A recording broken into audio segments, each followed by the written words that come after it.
Hello, everyone, and welcome back. My name is Olivia, and I am truly happy to be here with you today. Thank you for choosing to spend this time listening. This podcast is made with care for English learners, especially beginners, so please feel comfortable. You do not need to rush. You do not need to understand everything perfectly.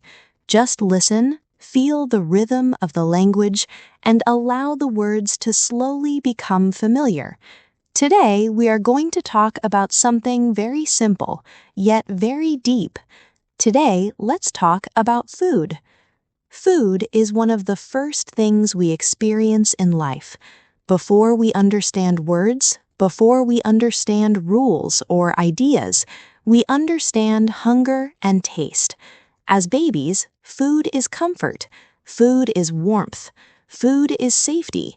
It is connected to the arms that hold us, the voices that speak to us, and the care that keeps us alive. Because of this, food is never just food. It carries memory, emotion, and meaning from the very beginning of our lives. As we grow older, food continues to shape our days. Our mornings often begin with breakfast, our afternoons pause for lunch, and our evenings end with dinner. These moments structure our time, whether we notice them or not. Food becomes a rhythm in our lives. It tells us when to stop working, when to rest, and when to gather. In many ways, food quietly organizes human life. Food is also deeply connected to culture. Every culture has its own relationship with food, shaped by geography, climate, history, and belief. In some places, food is spicy and strong, reflecting warm weather and bold traditions. In other places, food is simple and mild, shaped by cold climates or limited resources. In Italy, food is often about tradition, family, and time. Meals are slow, and recipes are passed down through generations. In Japan, food is about balance, beauty, and respect for nature. In the United States and Canada, food reflects diversity, with dishes influenced by people from all over the world. Through food, we can understand how people live, what they value, and how they see the world. When people move from one country to another, food often becomes the strongest connection to home. Language may change, clothes may change, and daily habits may change, but food remains familiar. A dish cooked in a small kitchen can bring comfort in a foreign land. The smell of spices, the sound of cooking, or the taste of a familiar meal can reduce loneliness and create a feeling of belonging. Food becomes a bridge between the past and the present, between home and the new world. Food also plays a powerful role in family life. In many families, meals are the time when everyone comes together. During meals, people talk about their day, share problems, laugh, and listen. These moments build relationships. Even silence at the table can be meaningful. When families stop eating together, something important is often lost. Food is not only nourishment for the body, but also nourishment for human connection. As we become adults, our relationship with food becomes more complex. Food becomes connected to work schedules, financial situations, and personal choices. Some people eat quickly because they are busy. Some eat alone. Some eat while looking at screens. Slowly, food can lose its meaning and become just fuel. But when this happens, we may also lose a sense of presence and appreciation. Talking about food reminds us to slow down and remember that eating is a human experience, not just a biological need. Food has a strong connection to health. What we eat affects our bodies, our energy, and even our emotions. Healthy food helps us feel strong, focused, and balanced. Fresh fruits, vegetables, grains, and clean water support long-term health. At the same time, food is also pleasure. Taste is one of the great joys of being human. Problems often begin not because people enjoy food, but because they lose balance. Understanding food means understanding moderation, awareness, and respect for the body. Food is also emotional. Many people eat when they are happy, celebrating with special meals and desserts.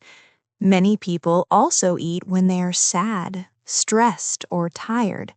Food can become comfort, a way to escape feelings for a short time.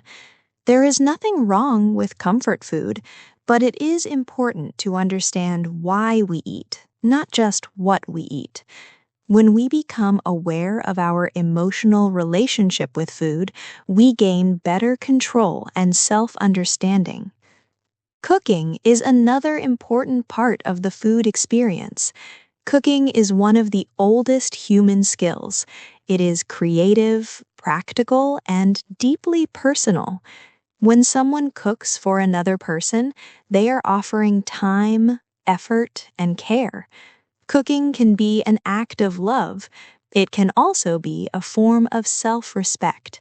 When people cook their own meals, they often feel more connected to what they eat. Cooking teaches patience, attention, and responsibility. Even simple cooking can create confidence and independence. In many modern societies, cooking is slowly disappearing from daily life. Ready-made meals and fast food are convenient, but they remove us from the process of food. When we do not know how food is prepared, we may stop thinking about quality, ingredients, and health. Learning even basic cooking skills can reconnect people with food and restore a sense of control and awareness. Food is also connected to memory in a powerful way. A single taste can bring back a moment from many years ago. A childhood dish can bring back a parent's voice or a family home. These memories are emotional and vivid because taste and smell are closely linked to the brain. This is why food often appears in stories, books, and films. Writers and storytellers understand that food can represent love, loss, comfort, and identity. When learning English, food is an especially valuable topic. It is familiar, universal, and emotionally rich. Everyone eats, and everyone has opinions about food. Talking about food helps English learners practice everyday vocabulary and natural conversation. Simple questions about food can lead to deeper conversations about culture, habits, and personal history. Because food is part of daily life, it makes language learning more natural and less stressful. Food also reflects change in the world. Today, people are more aware of health, the environment, and ethical choices.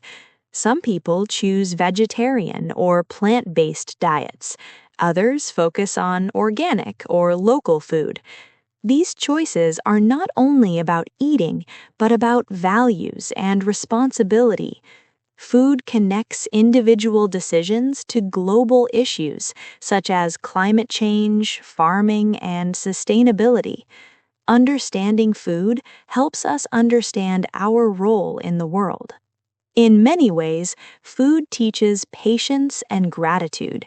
Food does not appear instantly. It grows, it is prepared, and it is shared.